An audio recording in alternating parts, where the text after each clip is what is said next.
In this leg of my journey through every one of the United States of America, I'll be driving the huge distances that will take me from one end of the country to the other, from Montana and the border with Canada, all the way down through the Rocky Mountains and the Great Plains to Texas and the very different border with Mexico.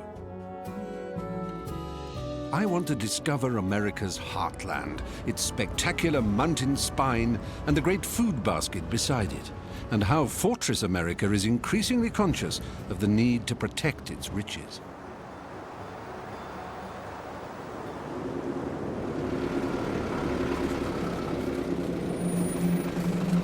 And I'm starting at the Airborne Border Patrol headquarters in Great Falls, Montana.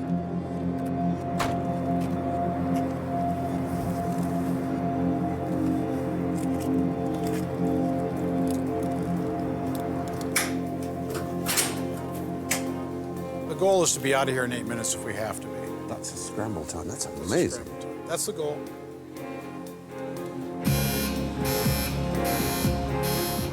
In Montana, one of the things I noticed when I moved up here was a lot of folks don't even lock their door. I think the United States had that attitude before 9/11 pretty much, but I don't think we can afford to leave the door unlocked. The 49th parallel. In the World War II film of the same name, it was described as the longest undefended border in the world. Far from undefended today, this imaginary line, nearly 4,000 miles long, divides the United States from Canada. Here in northern Montana, the officers of the Customs and Border Protection Agency had their work cut out to patrol it. On the ground, there is now more urgency. With a dramatically increased federal budget over the last few years, the work of Agent John Miller and his colleagues is now taken very seriously. So, here we are, John. This is the other side of the fence is the Kingdom of Canadiana. That's correct. Wow. Where Her Majesty is head of state. I believe America's the greatest country there is. And there are a lot of opportunities here that people want to take advantage of. The bottom line is we have to protect our homeland. Yeah. We have to protect it. I see no crowds of Canadians desperate to get in and taste the air of freedom. There's strange things, frontiers, borders. They seem so imaginary. Here, my hand is in Canada, and the rest of my arm's in America. Some sort of obelisk. The actual international boundary mark. An international boundary mark. So, in fact, you're not telling me we've been in Canada all this time? Yes, we have. We have? Oh, how very extraordinary. I didn't even show my passport. So, that says United States, and that says Canada. So, in fact, I'm now genuinely straddling the 49th parallel. My right foot is breathing the air of freedom. My left foot is in the strange, incomprehensible, but clean world of Canada. You're in Canada? Yes, sir. Guess I better move. Yeah.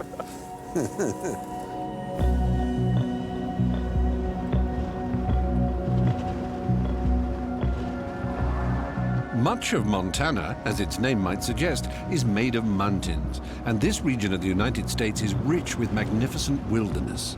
The system of U.S. national parks was expanded into what it is today by President Teddy Roosevelt from 1901, and in a nation with a mixed reputation in matters green, they are a shining conservation showcase. Glacier National Park in northern Montana covers an area of 1,500 square miles of the Rocky Mountains. It's home to mountain lions, rare Canadian lynx, wolverines, and black and grizzly bears. Wow.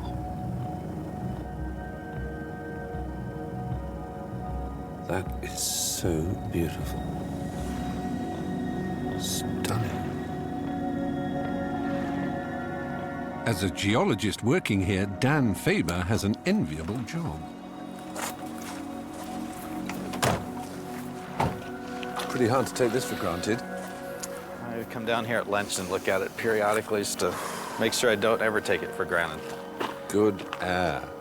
Yeah, this water is so clear. Isn't it staggering, these years? You can look down on the fish.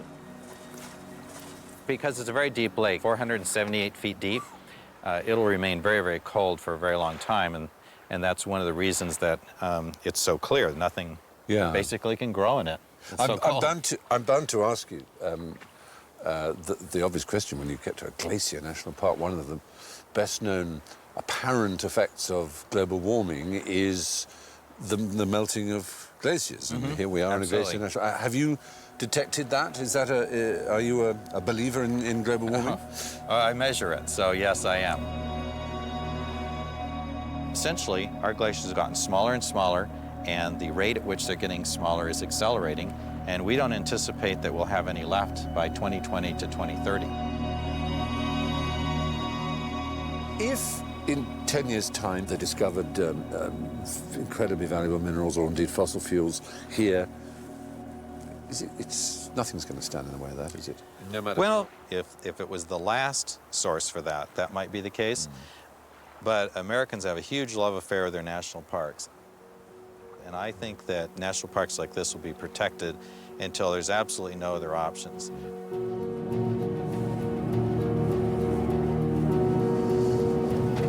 Well, the more I travel in America, the more extraordinary I find the landscape.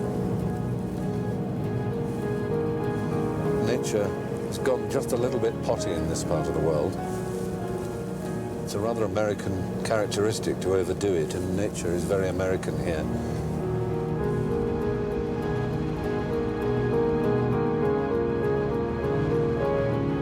I drive now into southern Montana, preparing to meet a semi-retired master of the universe. Ted Turner's energies these days are concentrated on saving the planet. After founding the pioneering news channel CNN and marrying Jane Fonda, he is, with over 2 million acres, the largest private landowner in America. Oh, and the media mogul owns 46,000 bison, which I'm hoping to be introduced to. It's the largest land animal in North America, followed closely by the polar bear. He squeezed me into a brief window for a healthy breakfast, and I've been warned that he has the powerful man's impatience with prattle. Look at this. When the light hits the hills, it gets pretty Those gorgeous. are mountains. not Mountains. hills. Sorry, that's terribly wrong of me, isn't it? That's what we call them here. Definitely mountains. How long will the snow stay? For another couple of weeks? Depends on how warm it is. That was a very, very dumb question. We have a 40-mile border with the national forest there, and at night, you can't see another human thing. There's not a single light from there, from horizon to horizon. Would you rather have Ranch-style eggs? No, seriously, I'm fine with granola. My doctor would approve. That's right. Ted's ranches are more than mere rural Xanadus, however. He owns nearly 20% of the total number of buffalo in the U.S. How many ranches of bison do you have? Approximately 10, give or take. Their numbers had dwindled to the verge of extinction, and by his example, he's hoping to encourage U.S. ranchers to switch over from environmentally unfriendly cattle to these indigenous bison. The reason that bison have a hump on their back is so they can snowplow down when their snow is deep so that they can get grass to eat. Cattle don't have the hump on their back. They'll starve to death. Dairy cattle also produce huge amounts of gas and are profligate users of grasslands, both factors in climate change. Why do you think there's so many deniers of global warming still around? There were a lot of people that thought the world was flat. The terrorists believe they're going to get 40 virgins for blowing themselves up. You know, I mean, that's almost worth blowing yourself up. Right? Although I never understood what the appeal of virgins was. Well, they might get a 70-year-old nun. God forbid. There's a couple. Oh, there we are. Look, on there. Oh, all right, all right. Yes. Hip, hip, hooray. Watch for their tails, because if their tails start going up, then that means they're getting upset. Either that or they're taking a dump. They also raise their tails when they go to the bathroom. So you don't know whether they're going to charge or take a leak. Do they stampede? I mean, They do. They do. My hopes that we'd be able to view these fearsome beasts from the safety of the car were soon dashed. They may move away from us. Then they may charge us. Find out when we get a little closer. Is there a particular response one should have if charged by a buffalo? Run like hell. Well, I'll remember that one. Are they slower uphill or downhill? They're fast both ways. Oh, damn. Hi there. We come in peace.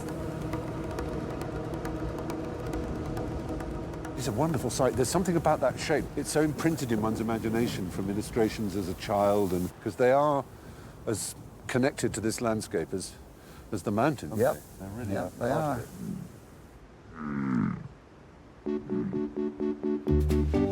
It's bye-bye bison, and time I allowed the state line with Idaho to give me a lesson in geography.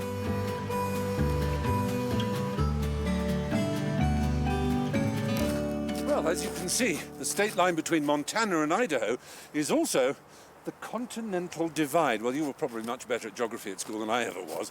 I had to have it explained to me.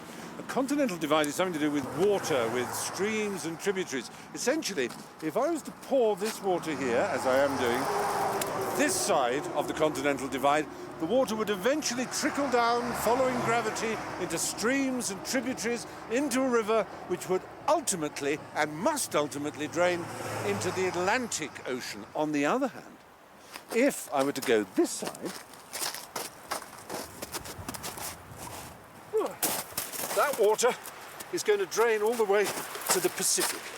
That's roughly, in a nutshell, what a continental divide is all about. Idaho, romantically known as the Spud State, is sparsely populated, with a mere 1.5 million people. It's known too as the Gem State, being almost as rich in precious stones as in humble potatoes. Idaho, home to 9 national parks, is also stunningly beautiful, but I have to move on. We are hitting yet another state line. This time we're saying goodbye, Idaho, and hello, Wyoming.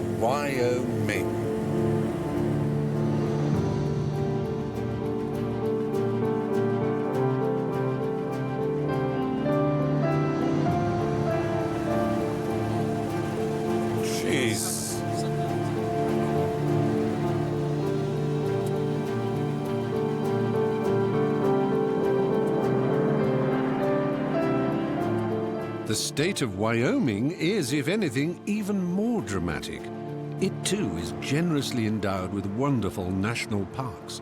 And a decade or so ago, wolves were reintroduced into the wild here. It became a federal offense to shoot them without cause. You can't help admiring their beauty.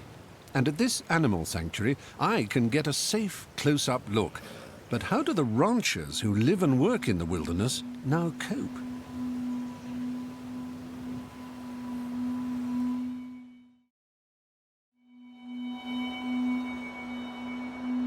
I've come to visit a couple whose ranch is as remote as any human habitation I've ever visited.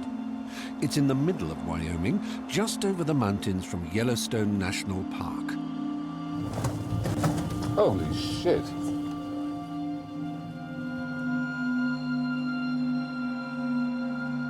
Come on, taxi. You can make it.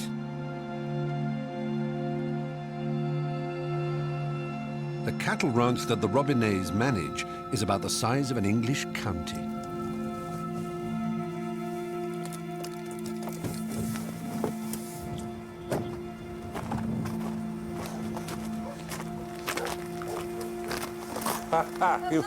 You must be Debbie. Yes, I am. Stephen, how do you do? Nice John? to meet you. Yes, sir. Nice to meet you. Very nice. What a place. This is how you wake up every morning. Yep. My goodness me. Sometimes it'll take 2 days to get to the highway.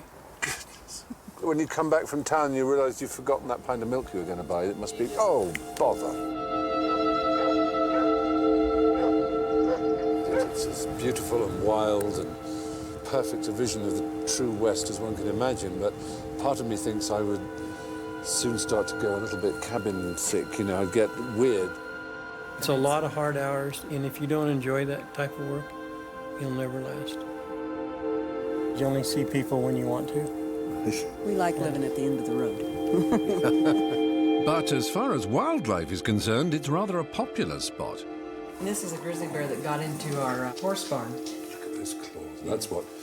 That's what can pull your face off with a single swat, isn't it? Yes. Enormous bear. John and Debbie actually coexist pretty well with the grizzlies.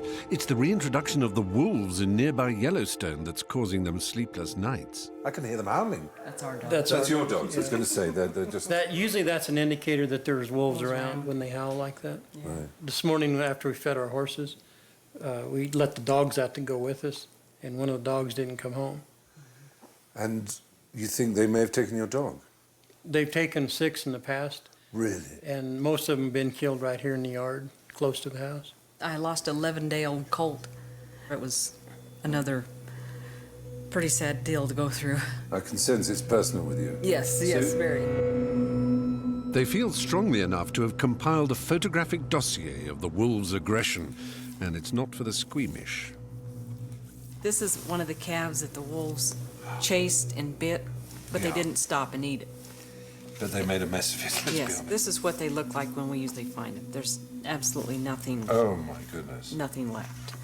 Here's one of our dogs. She was killed right out the back door. She was very dear to us. A recent recording they made here really brings the point home. That's the real thing, isn't it?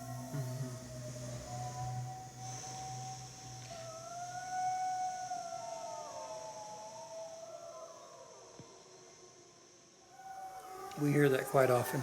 It sent the fear of God into me, I have to say.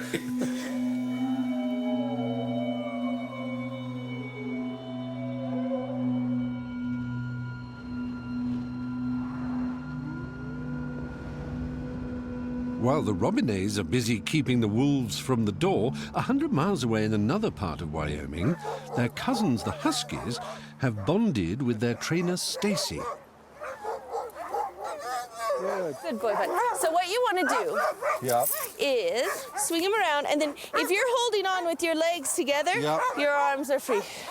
And you can squeeze if he tries to get away. Okay. And then the harness is going to go over his head this way. Pumpkin. There you are.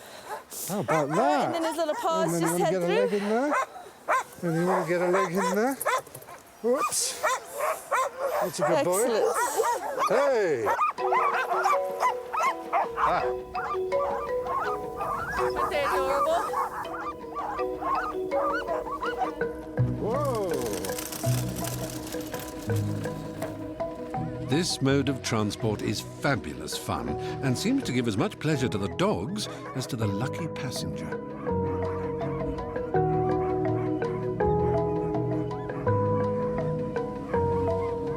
Sliding along in this fairy tale setting, it's easy to see why Northern Europeans felt so instantly at home in this part of America.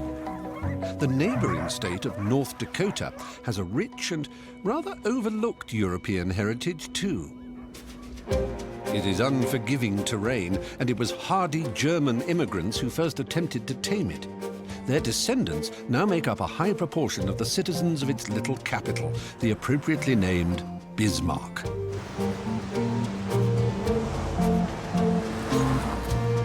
Time for a hearty lunch at a diner whose house speciality is Knöpfler dumpling soup and whose registered slogan is the suitably Germanic and direct, "Sit down and eat." Deep-fried hamburger. Yes. It's outrageous. Oh, I see. Oh, my goodness. It's in a pocket of... But of course, the two great staples of American food are the hamburger and the frankfurter, the hot dog and the burger, both of which are Germanic in origin. And of course, Mr. Heinz was German, let's not forget that. And actually, there are more German Americans than there are Irish Americans. It's certainly left its mark on food and on my tummy. Clarence Glatt, himself of German descent, explains why his ancestors went for such calorific food. Thrashing and plowing and you know, building houses, and what they did, they could eat all they want. I mean, they needed the energy. It's such a good point, isn't it? That these diets were designed for people who spent every calorie they put in in effort. And we're now eating the same diets and doing damn all except occasionally having to find the channel changer. Can I get you anything else? We have kuchen. We have blueberry kuchen. Oh, little pies. Peach kuchen, yeah. Blueberry, I think. Okay. Why am I doing this? Why am I continuing to abuse my stomach? Not just filling, but sort of heavy, you know what I mean? Sits there in a Germanic way. Just, it's as if my heart and its vessels are Poland, and this food is invading. No, I mustn't. Sorry, that's not acceptable. But whew, there is a Germanic grandeur about this food. It squats over the Europe of my being and will last 1,000 years.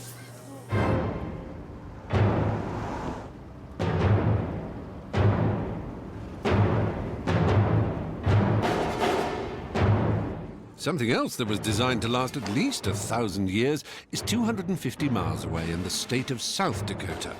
Out of the Black Hill Mountains was carved in the 1940s the celebrated monument that is Mount Rushmore. It took 14 years to carve the 60-foot-high faces of 4 of the United States' most distinguished presidents: George Washington, Thomas Jefferson, Teddy Roosevelt, and Abraham Lincoln. But rather like the 4th plinth in Trafalgar Square, there's a space. Any suggestions?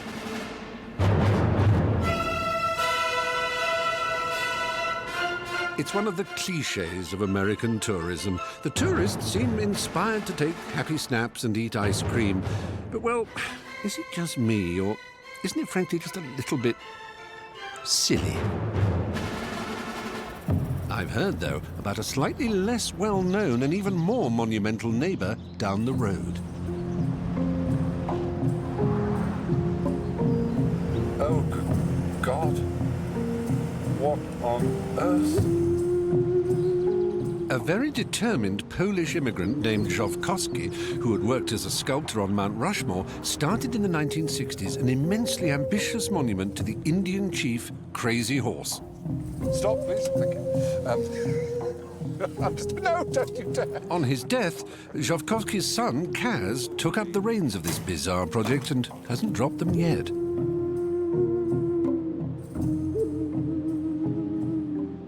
I suppose, Kaz, one of the most obvious questions you must get asked all the time is when the project will finish.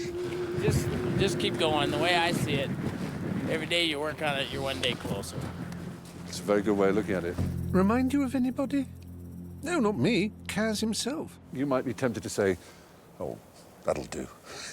I don't believe so. My father was a man of commitment, and in a small way, I'm a little bit of that. I wouldn't say it was a small way. I have the modern 21st century man's impatience. I just want to see it finished now, please.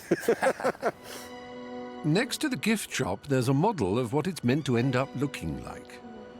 Oh, I don't know, call me bruisingly cynical, but it's just a little bit kitsch, perhaps.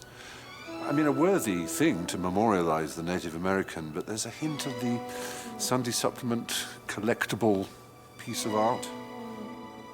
I don't think so.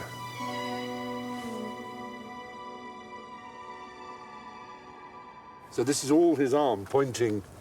And what direction is he pointing? Is he pointing southeast? Is there a particular reason for that? If you go directly southeast, it's where Columbus first landed. Right. So he's pointing to his people, look what's arrived on our continent. Yes. The Crazy Horse sculpture is a perhaps rather dubious expression of the grievances of American Indians.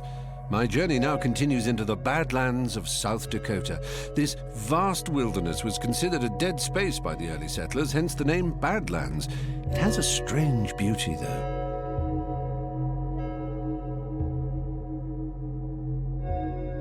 The Lakota Sioux tribe make up 7% of the population of the state. It's here, in the Pine Ridge Indian Reservation, that I expect to find a more authentic expression of Native American experience and identity.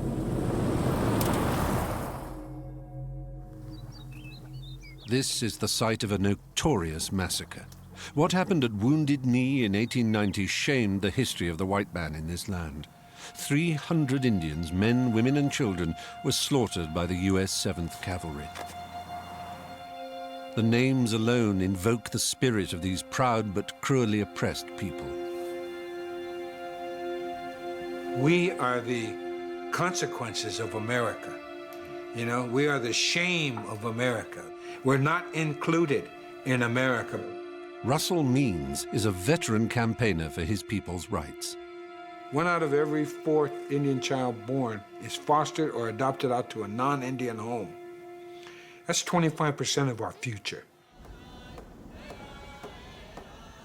The average age of a fluent Lakota speaker is 65. Linguists have said we've lost our language, therefore. We've got 10 to 15 years, and then we're exterminated as a people. Because it's our language, it's the connection to everything. A black woman said it best. She said, you know, the white man has taken the taste out of our mouth. And that's what's going to happen to my people. We're going to be exterminated.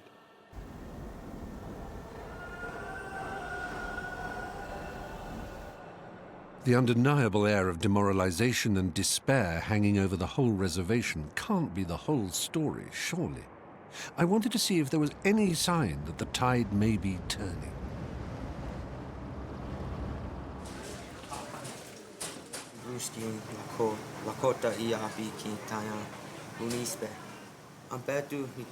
I was surprised to find that amongst the young, the language and traditions of the Lakota are in fact undergoing something of a revival. If you learn with another friend, then you could just talk and tell jokes to each other. No one else can understand what you're saying. It's important to me because it's what my ancestors spoke a long time ago, and I hope that it never dies out. It can't be all gloom and doom when high school corridors reverberate with the sound of their native songs.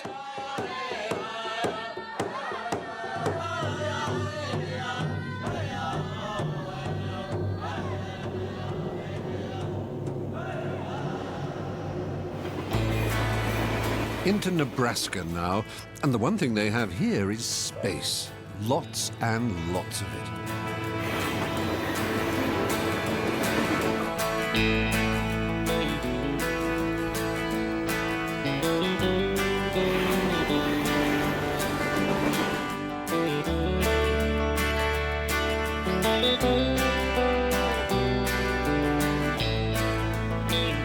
It's hard for someone like me from a small island to comprehend the vastness of it.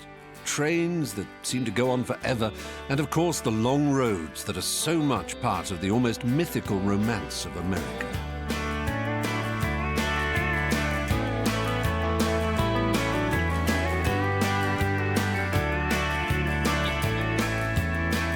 This vast economy needs goods to be transported in all directions, and I want to meet the people who actually make America work. American interstate highways are even-numbered from east to west and have odd numbers when going north to south. The vital artery that is I-80 goes all the way from downtown San Francisco to the New York suburb of Teaneck, New Jersey, and is a favorite of that fascinating breed, the American trucker. For them, home really is wherever they hang their hat, or rather, their Stetson. And here, near Grand Island, Nebraska, is one of its largest truck stops. And I decide to introduce myself to a real-life trucker, see if I can gain an insight into their unique world. Hi, I'm Stephen. Nice to meet you, Bruce. Wow, it's my first time. Oh, you've got a bed and everything. Yes. This is where you sleep every night when you're on the road? Yeah. Comfortable enough for you? Yes, it's comfortable. I mean, I've got everything I need. I've got a nice television, a microwave oven. Oh, you got that? Refrigerator and a freezer. It really freezes ice. This is my home, a Peterbilt truck. That's rather beautiful. Along with all the other facilities is a serious trucker's shop. This is very much a man's world.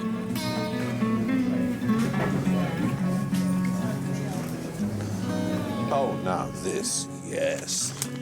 This you've got to have. A trucker's bed. And there's a happy trucker getting into his truck with the bed over his shoulder at a saucy angle. But look how happy he is there. He's got thumbs up, everything. Looking very excited. It's got a revolutional elastic skirt made with special fabric that is tough but soft, just like the trucker themselves.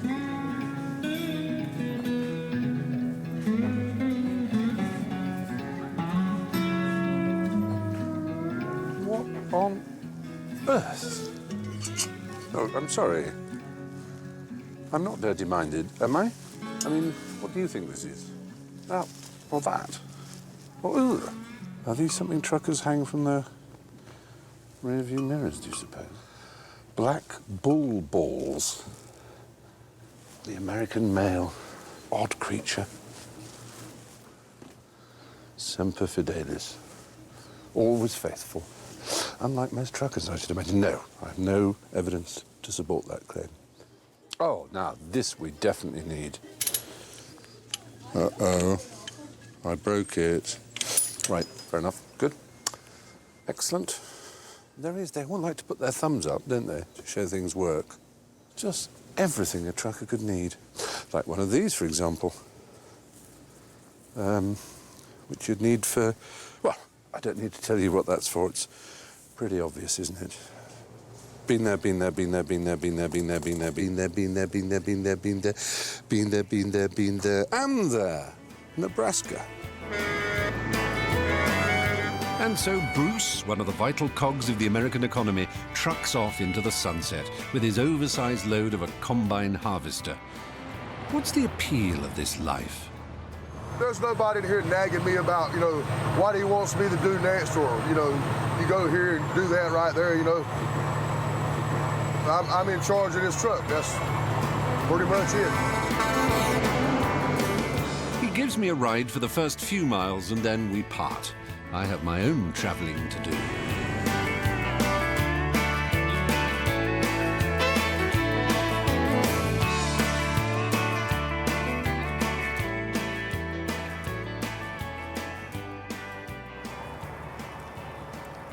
And so to Kansas. And once again, there's a feeling of space and sky and, well, not much else at all.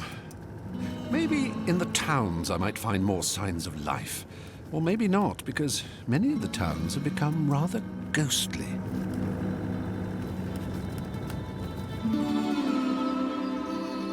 On the banks of the Missouri, the town of White Cloud. Population, not many.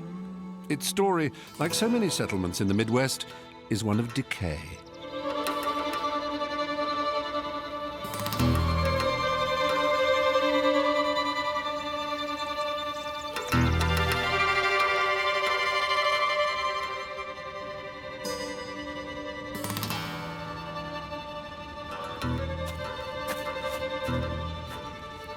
I'm the head ghost. Hi, I'm Stephen. People call me Wolf River Bob. Wolf River Bob, nice to meet you. And, oh, hey. Well, I was born and raised here. You were? I lived here since 1926. Oh, my goodness I me. was just a youngster at that time. And was it, how can I put this delicately, was it more prosperous then? Yes, indeed it was, yes. Why exactly did the town die, Bob? Well, we lost the steamboats. We lost the railroad, because it ran right along the bluff here. Yeah. And it just got to the point to where the town couldn't support anything. Some people are holding faith and staying here? Some of them have no choice. Right, I guess that's it.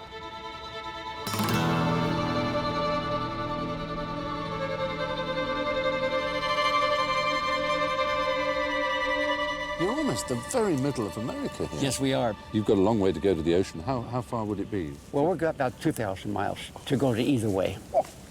And there's a lot of open space. A lot of open space. Wolf River Bob is pinning a lot of hopes for the future on tourism. Tourism dollars is mighty important to all of us nowadays. Yeah. That's what I'm trying to push on to the people living here. You know, it is a bit desolate, but on the other hand, I've been to worse places. We have room to grow. Yeah. A little town like this has got a lot going for it if they can just get busy with it. But to leave things as they stand now, nothing's going on. That's the worst of it.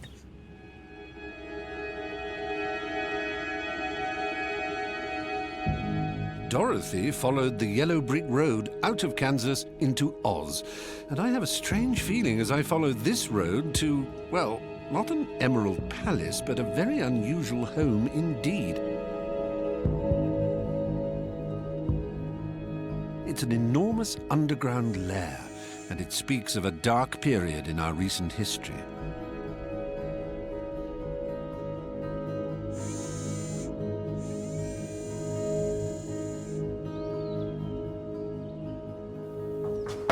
Hello? Who? Ed Pedden? Hayden, yes. Hayden, how do you do? Stephen Fry, yes. Welcome. Thank you. Come in. Bless you. Do I have security clearance? Not needed anymore. Over this way is the launch service building where the missile was housed. Let's look at this first. In the late 1950s, this facility cost the US taxpayer over $4 million. That's about $30 million in today's money. 20 years ago, Ed Pedden bought it as a derelict site for a more modest $40,000, around $100,000 in today's money. The missiles are gone, and the hippies have taken over. And where were the actual missiles? Come in. Oh. And here is the missile bay. Oh, my. The way this worked, the missile lie in here about 70 feet long, horizontally in this room. The ceiling, 400-ton ceiling, rolled back, which allowed the rocket to be pulled upward, and it came to stand erect back there. It had a 6,000-mile range. It would go over the Great Circle route and be able to strike Moscow. Oh, that's over the Arctic? Yes. Yeah. Yes. And I want to show you over here. There's a brass pin in the floor here, right here, marked the place where the warhead was positioned. And here is a picture of that warhead. And that's a thermonuclear device, It obviously. is a hydrogen bomb, 4 megaton. Many times larger than the weapons used in Japan. Right. Erection, does it say? Yes. Very funny. Erection mechanism boom. This was active during the Cuban Missile Crisis, and there was a double crew here, and this missile was ready to go. Okay, down here, this is the flame pit. Drops down 17 feet. And that's where the blast would be when the missile rocket took off. Absolutely. Up through there. Yes. You have interfered with my plans for the last time, Mr. Bond.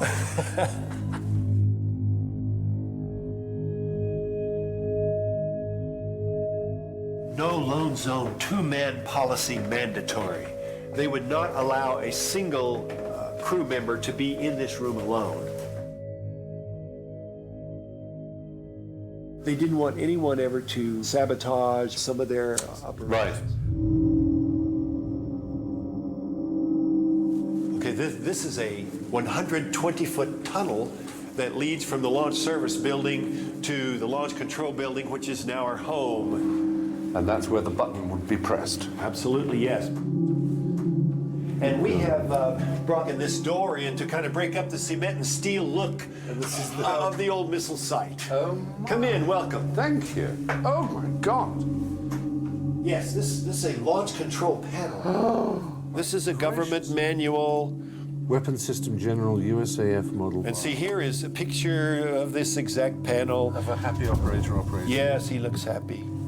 Over here, the old dial where we call the president and ask him if he's sure. This actually only had one button in, didn't it? That this Yes. panel that's missing was that. I think that's the cool button. Commit. Commit. And even after the missile was released, this kind of stuff would control cross-range correction. We don't want to miss Moscow. This is our living room. Oh, it's gorgeous. Made it, frankly, a hippie place. Yes. Well, we felt that the room had a very heavy energy. There were 3 guys in this room ready to blow up a Russian city. The space needed a little work. Yes. It needed some energy improvements. The thing we like about this, it's very easy to heat, very easy to cool in the summer. Because again, all of the ceiling, 18 inches of concrete, 3 feet of earth over. Ed and his wife Diana have raised a nuclear family here and started a nice business in helping others buy similar decommissioned bunkers around the country. We have 2 daughters. Yes. So how did they find as children living here? They learned to ride their bicycles on our half-mile paved private driveway. And then there were other days when they would say, "Dad, why do we live in a hole?" Many times I asked Diana, say, "Diana, why don't we sell this for a big, nice price and live on the surface like normal people?" But she never wants It's home. I can't leave home. I tell you, just after 9/11, our phones were hot. Some of the sales we have been making recently are to companies that are interested in secure data storage. They want to store records and computer data because, a lot was lost in those towers. Lovely though Ed and Diana are, the kind of thing that most makes my blood run cold seems about to happen. Gently close your eyes. Breathe deeply now. And you are blessed with a gift. Remembering our commitment, always to love, always to love. We've all got 3 minutes to live. What would you do? I know what I'd do. I'd have a peanut butter sandwich.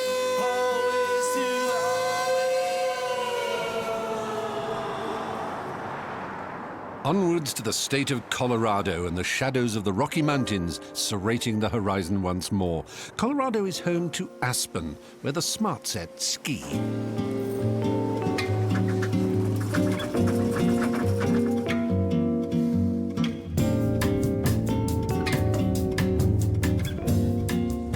I ski not at all. I tried it once. I thought it was just about the most pointless thing I had ever attempted. Really, I couldn't see even the glimmerings of a point to it. But I do go on skiing holidays, which is a bit weird. I like to go to the top of the mountain, go to the highest cafe available, order a hot chocolate with a tot of rum in it, and read and write while my friends tumble down the mountainside.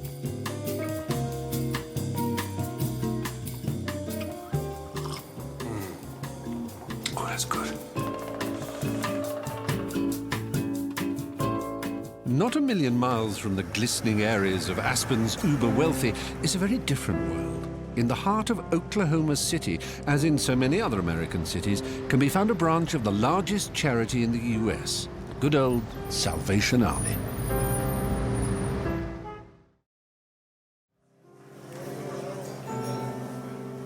In the era of credit crunch America, Sally Army activity has taken on a new urgency. I think some are homeless.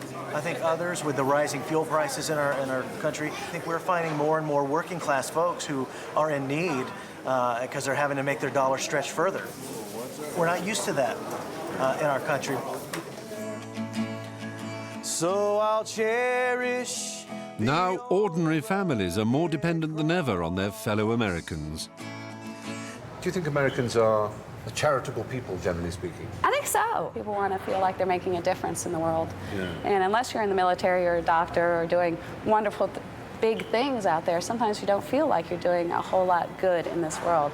And by volunteering and giving back, that's a way to really make a difference in somebody's lives. Spoken with conviction, I'm sure, but Salvation Army stalwart Heidi leads a double life. There's more to Heidi and to Oklahoma City than meets the eye. In the evening, both reveal a different personality.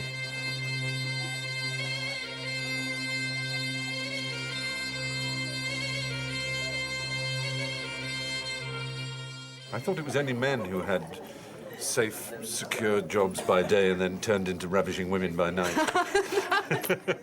No, but we compete against them all the time. They're better than we are. They dress better. It has a reputation for being rather naughty and saucy. Yeah, and you know, that's something we really have to fight against because, you know, you have the exotic dancers, the ones that take their clothes off. Yeah, the pole dancers and everything. And such on like that. But belly dancing is really a very dignified dance.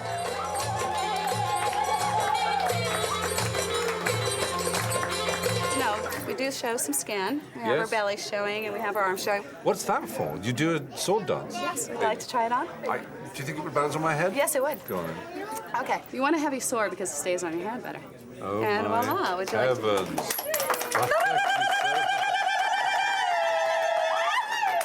Thank you. Have you injured yourself ever? Yes. I actually tried a trick once because you have to practice In fact, tricks. you were originally called Robert. We only take tips here and here, Right. here and here. We do not take tips here.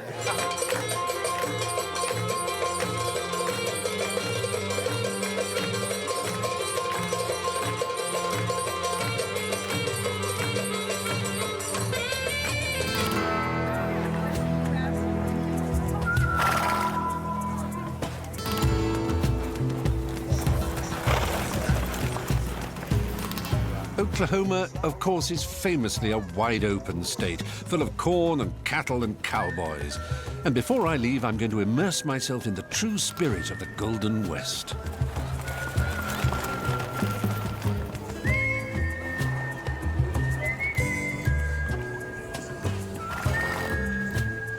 Yay! That's very impressive. They call it mutton busting. It may not be quite Wild Bill Hickok, but it beats the heck out of the North Norfolk Pony Club, as I remember it.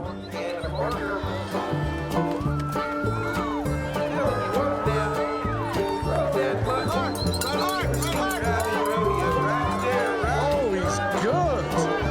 Yeah. His armor. I'm sure that's good.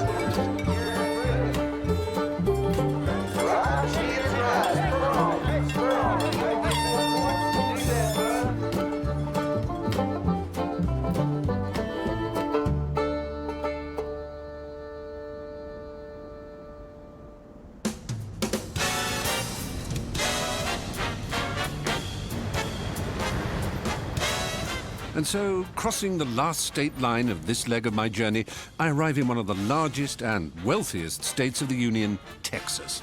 About the size of France, it's practically another country. Hot, flat as a tortilla, and dry as a tequila. It's more sophisticated than you might think. And as my taxi braves the flyovers of the capitalist Valhalla of downtown Houston, which exudes the same bravado and swagger as the rest of Texas, I wonder what it is that really oils the wheels of Texan high society.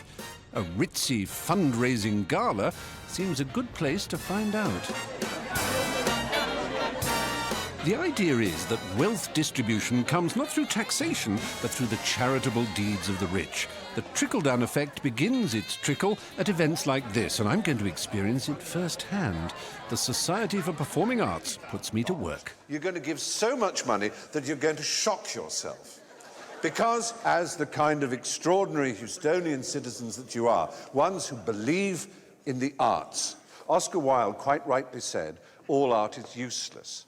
And that may sound as if that means it's something not worth supporting. But if you actually think about it, the things that matter in life are useless. Love is useless. Wine is useless. Art is the love and wine of life. It is the extra, without which life is not worth living. I managed to flog a long weekend for two in a Mexican resort for a measly $16,000. Society editor Shelby Hodges has strong views about the duties of the rich. You could move here tomorrow. Within 6 months, you'd be set socially. Right. If you knew how to behave and all of that. Anyone that comes in with a big checkbook, I bought a $10,000 table at your event, I want you to buy one at my event. And they really are, aren't they? When you say that $10,000 table, you mean it. Oh yes, and that's not the high-end table. At these events, the high-end tables can go as high as $100,000. Your system of patronage and endowment works. You say that's true? Yes, and we have the strong socialism thing is not very popular in the United States in any case. We rather make our money, choose where we want to give it to help others. Yeah. It is very much expected of the rich. Exactly. If you don't participate, that's when you're probably shunned. When legs begin to shimmy and bodies to sway, Stephen heads for the exit. Good night, rich Houstonians. You must dance your dance alone. Now, this kind of dance I can enjoy. En route to my final destination, the border with Mexico, I just can't resist a little detour to a beach near Houston where you're legally permitted to drive on the sand, a rare privilege.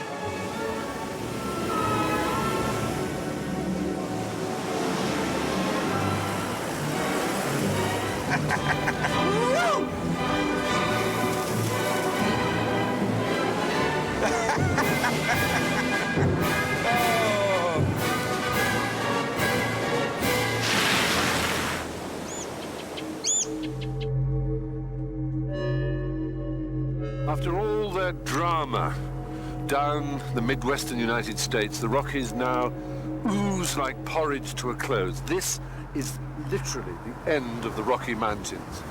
They finish right there, and there is the pass between them and the Sierra Madre Mountains. The pass, in Spanish, is El Paso, and beyond is all Mexico. The snowy northern border with Canada all those miles ago all seems rather genteel in comparison to this down and dirty frontier. The mighty Rio Grande, literally the Great River, separates the US from Mexico here. It must surely be a formidable obstruction to any would-be immigrant. An obliging Texan shows me where it is. Oh. That's the Rio Grande? I thought of a great swirling torrent, you know, half a mile wide. And this is, well, it's a ditch. How can America possibly police such a long and hotly contested border? They can't rely on the river's racing current, that's for sure. Next morning, entering the Border Patrol HQ in El Paso, the threat level sign elicits a warning from Agent Ramiro Cordero. I will ask you just to maintain, as always, a safe distance and to please, obviously, not get involved in any apprehensions.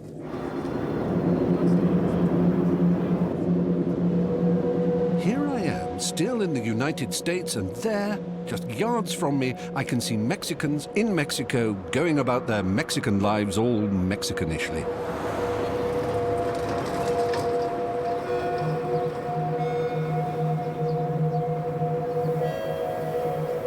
Here, this is the danger zone. There's a lot of crime here. A lot of times there's Mexican police aren't even willing to come over here at night. Do you face violence from them? This year alone, assaults against our agents has gone up over 100%.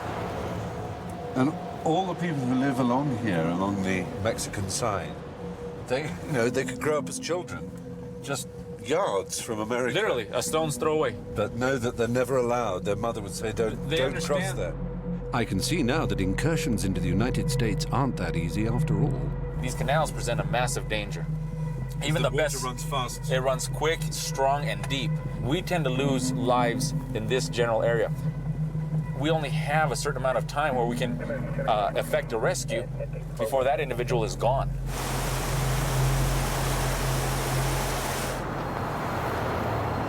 It's running pretty quick. Oh, yes. It's a pretty good size.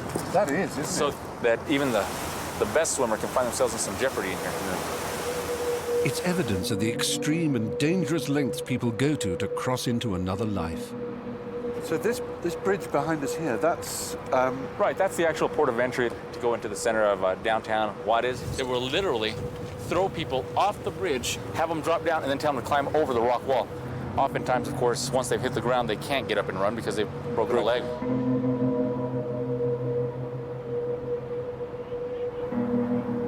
and then it all kicked off. At this point, they've got an entry. They should be just up ahead of where we're at. Oh, really? Oh, there's the vehicle. There's the agent. It looks like one of them may have tried to come in under the bridge, or we're about to find out. Oh, wow, there they are. Those two individuals had come across into the United States. They've already crossed the river once, they've gone back, and now they're being chased back into Mexico. Agents are trying to secure the area because they believe there may be other individuals that are trying to get in as well at this time.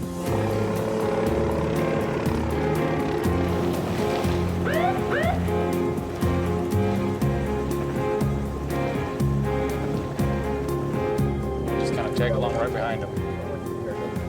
Somewhere around here, they've got somebody, it looks like. There's some action going on, definitely. Oh, there they are.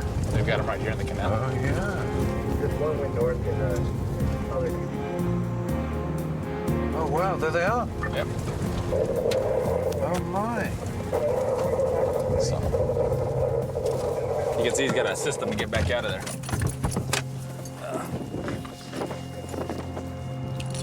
Do you guys have any more? All right.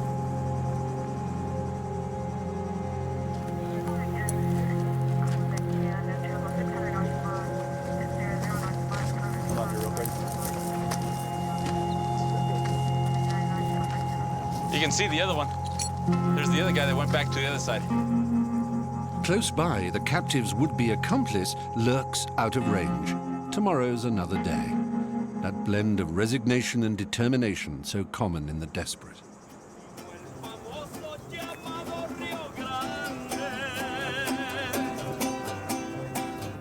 These three are U.S. citizens, and in a bar by the border, they sing a happy song.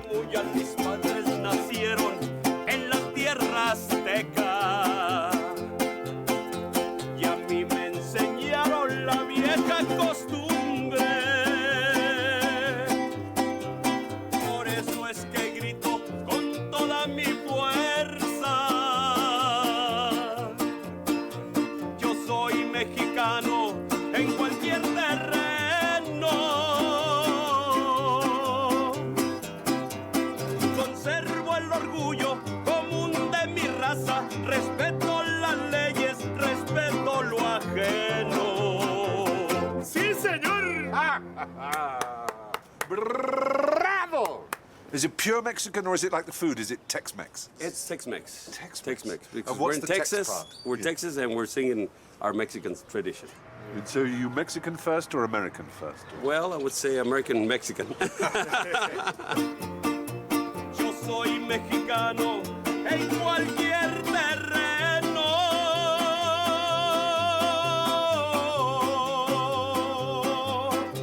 Conservo el orgullo común de mi raza. Respeto. Next time, I'll be exploring the overwhelming beauty, eerie vastness, and wild eccentricity to be found in the great western desert as I head towards the Pacific Ocean.